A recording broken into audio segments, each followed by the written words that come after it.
Gemini, hi, welcome to Mr. Queen PH at ito ang inyong weekly reading for December 23 to 29, 2024. If you're interested in private readings, meron tayong link sa description at sa pinned comment. Pakicheck nyo na lang information kung paano mag-book for a private reading. And please subscribe to our channel to show your support, like, share this video, and comment na rin kung kayo ay naka-resonate.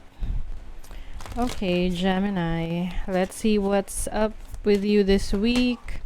You have rainbow. Oh, may transition, change. Paglipat. Yung iba naman, rainbow is, bringer ng good luck rin yan 'di ba? And this also symbolizes na tapos na ang challenge, tapos na yung problema, no? So ngayon pumapasok ka na sa bagong experience. Kumbaga sa pagbabasa ng libro, may chapter na natatapos, no? And then you are now entering a new chapter in your life. There's hope. Humor, ayan. So yung iba sa inyo, you feel parang ngayon hindi kayo masyadong magseseryoso sa buhay na in a good way, 'di ba? Yung tipong you're not gonna take life too seriously and will also laugh. Mas i-enjoy nyo yung moment. And then maraming blue. So blue is your throat chakra. So yung iba sa inyo, you will be more expressive of your feelings, of your thoughts. You may be connecting more with a lot of people, enjoying life. Ayan, seer. So you are also seeking. You are researching, learning. Maaring merong person na nai-inspire ka ngayon para mag-aral, matuto, may ma-acquire ng mga bagong knowledge, skill set. You are becoming wiser than ever.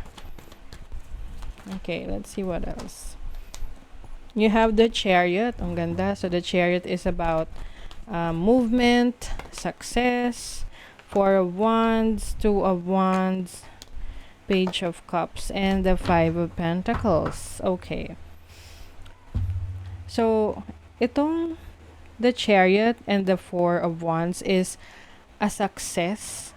Maaring merong magiging successful na dealings or let's say nasa real estate ka, nakapag-close ka ng mga successful na buyers, no, ng sale, no, meron ka na close na sale. And yung iba naman, meron kayong certain achievement na you're going to celebrate with your family, with your loved ones. So, yung iba nakabili ng sasakyan or nakabili ng bahay. And now, mas inspired ka. Mas inspired ka to grow. Mas inspired ka na sumubok ng mga new opportunities. And I also see you pursuing your passion, no? Ano man yung whatever you are passionate about. And some of you are passionate about learning, communication, networking, ganyan. So, maaring yun yung mga ipupursue ninyo. Just pay attention with your finances dito kasi maaring maaring magkaroon ng bad decisions pagdating sa pera.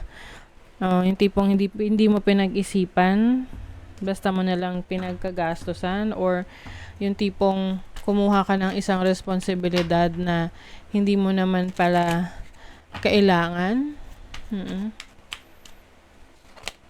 New love. Okay. Wow. Gemini.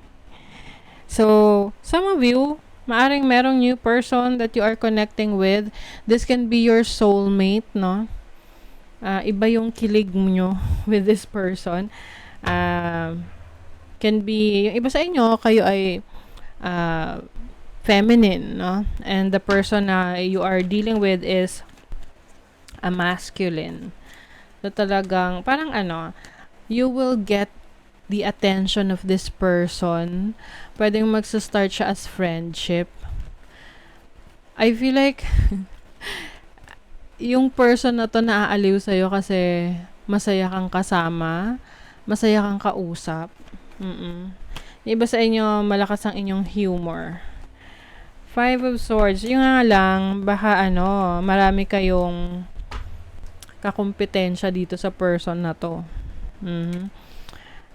So, be careful. But, I think this person is magkakaroon to ng malalim na connection with you. But, syempre, pa rin, ingat pa rin. 'Di ba? Five of Swords kasi is, conflicting energies. Pwedeng itong person na to ay sa una parang na-challenge siya sa'yo. Kaya gusto niyang maging close sa'yo. Lalo na't nakikita kaya na independent. Strong and independent person. Ayan. Okay, let's see what else. For Gemini, clouds, anchor. Meron kang, pwedeng yung iba sa inyo, you are making a decision whether you are going to pursue something or not. Ano to? In what area? 5th house. So, yung iba sa dating Oo, pwedeng you are making a decision kung ito bang person na to siseryosohin mo o hindi. Or parang ipagpapatuloy mo ba, bibigyan mo ba ng attention doon taong to o hindi. Yung iba naman maaring merong decision making when it comes to your children, no? Kung may anak na kayo. Kung saan nyo sila papapasukin na school or meron kayong certain decision for your child pagdating sa future nila. Oo. Merong ditong birch rod. So, if you are in a relationship, no, kung meron kang karelasyon ngayon, committed relationship, pwedeng magkaroon ng conflict pagdating sa decision sa path na gusto nyong tahakin. Let's say yung partner mo gusto niya na magnegosyo kayo, tapos ikaw ayaw mo, medyo conservative ka, ganun. So, pwede magkaroon ng conflict. So, kailangan pag-usapan nyo kung sino ang dapat masunod. Oo. And, kailangan supportahan. Kasi kung pareho kayo, parang, kung hindi kayo magkasundo sa kung saan nyo dadalhin yung family nyo, yung relationship nyo, hindi yan mag-work eventually. Okay, so you have assistance. So, someone is willing to help you. Yung iba parang, maaaring may pagkakataon kayo ngayon na balikan yung dati nyong work, dati nyong trabaho, dati nyong source of income, kung nag-business kayo before.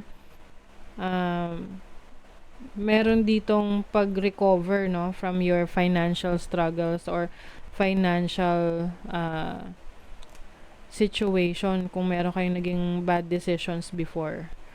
Okay? So, that is your reading, Gemini. Thank you so much and see you again.